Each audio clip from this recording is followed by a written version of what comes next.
There is no greater love than this, to lay down one's life for one's friends. You are my friends if you do what I command you. Those words are from today's gospel. They come at the moment where Jesus is teaching his disciples that the great commandment is that they love one another. For Jesus, love is not an emotion. It's not about how you feel. Rather, it is recognizing that all of us are children of God. And love is the willingness to do what is hard, what is inconvenient, what might even cost something, maybe even your own life, so that someone else will experience healing, will experience the presence of God in a difficult hour of their life. Today I'm thinking about the words of another man spoken in 1941, in the summer of 1941. He told the guard, "I am a Catholic priest from Poland. I would like to take his place because he has a wife and children." Those words were spoken by Saint Maximillian Kolbe, a Franciscan priest who found himself in Auschwitz because of publications that he had written and because his religious community had hid Jews in their monastery. On this particular day, the Nazi guards came and randomly chose 10 men to be executed by starvation. And when one of the men cried out that he had a wife and children, Maximillian Kolbe stepped forward and volunteered to take the man's place. They say that in the history of Auschwitz, this is the only known time that the Nazis allowed someone else to take the place of a prisoner about to be executed. Now, there are several pictures that I could have placed up here of Maximillian Kolbe. I could have had a picture of him as an adult when he was teaching, when he was writing publications that got him in trouble. I could have had a picture of him when he was arrested before he was sent to prison.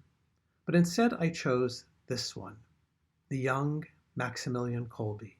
As a young boy from Poland, long before he was given the name Maximilian, that's his religious name, his family called him Raymond. I look at this picture and I wonder, what is he thinking about?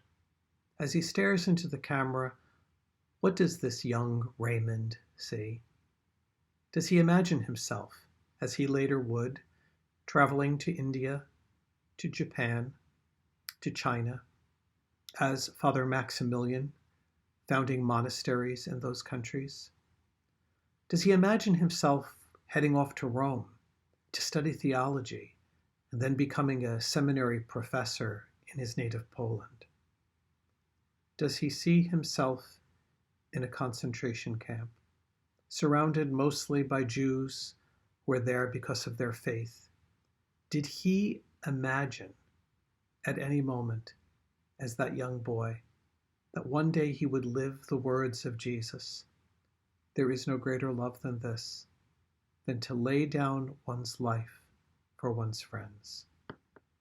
We don't know what this young man was thinking as he looked into that camera, what he imagined his future would be like. What we do know about Maximillian Kolbe is that as a young boy, he had a great faith. He was very religious. He loved God very much. He wanted to be a friend of Jesus. And he also had a great devotion to Mary, the mother of Jesus. It's a devotion that followed him throughout his life. He wanted, like Mary, to place his life in God's hands and to let God use him in whatever way would further the message of Jesus. As I look at this picture of Maximillian Kolbe, I think of young people today and all that they've been through in the past 6 months and what they face now. I don't know as they look into the future, whether it be to September or in years from now, what they see, how they imagine themselves, how they imagine life. I believe at this hour, in the time we're living, adults, parents, grandparents, aunts and uncles, neighbors, priests, we need to help our young people, like the young Maximillian Kolbe, understand that Jesus is their friend. That wherever they are right now on the journey, wherever they will be months from now or even years from now, that Jesus, who is their friend, will accompany them and help them and be with them as they try to figure out what they are called to do with their life and how they can truly live as a disciple of the Lord. Despite the horrendous conditions of Auschwitz, Maximillian Kolbe kept his faith. In fact, he was a great inspiration to the other prisoners during his time there. 2 months before he died, he was able to write his mother, who was still living at the time. And he wrote her this: "Everything is well in my regard.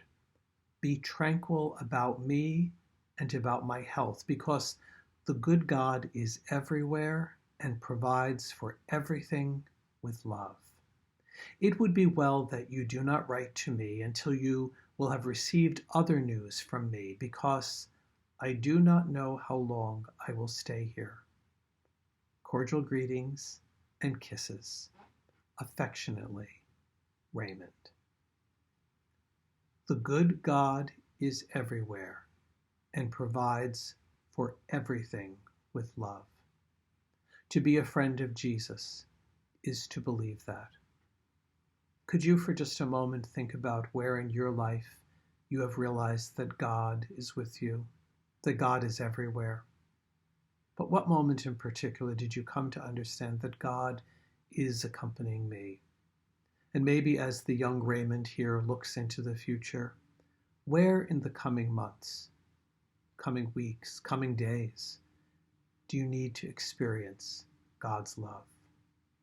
The man whom Maximillian Kolbe saved was Francis Gajowniczek. Francis survived the war. He attended both the beatification and the canonization of Maximillian Kolbe, and he lived well into his 90s. The reality is this, that they were not friends in the traditional, typical way of being friends. But Maximillian Kolbe saw in this man a person who needed to know that God was everywhere, that God was in this horrible hell of a place called Auschwitz, and that love would have the final say. That is why he stepped forward and said he wanted to take Francis's place. The death of Maximillian Kolbe is also a reminder on his feast day of the millions of Jews who died in the concentration camps at the hands of Nazis. And we must also remember that today, throughout the world and even in some places in our own country, there is a rise of anti-Semitism. As Roman Catholics, we must be friends with all oppressed people, and in a particular way with the Jewish brothers and sisters that we have, because we share with them a common origin, a common religious and historic bond. But maybe for today, I'd like to end with you thinking about the friendships in your life. Who is your friend? And because you know Christ, what does it mean for you to be someone else's friend? I'd like to end with the words of the great spiritual writer Henri Nouwen, who I think helps us meditate on friendship and what it means to follow the Lord. He writes, when we honestly ask ourselves which person in our lives means the most to us, we often find that it is those who, instead of giving advice, solutions, or cures, have chosen rather to share our pain and touch our wounds with a warm and tender hand.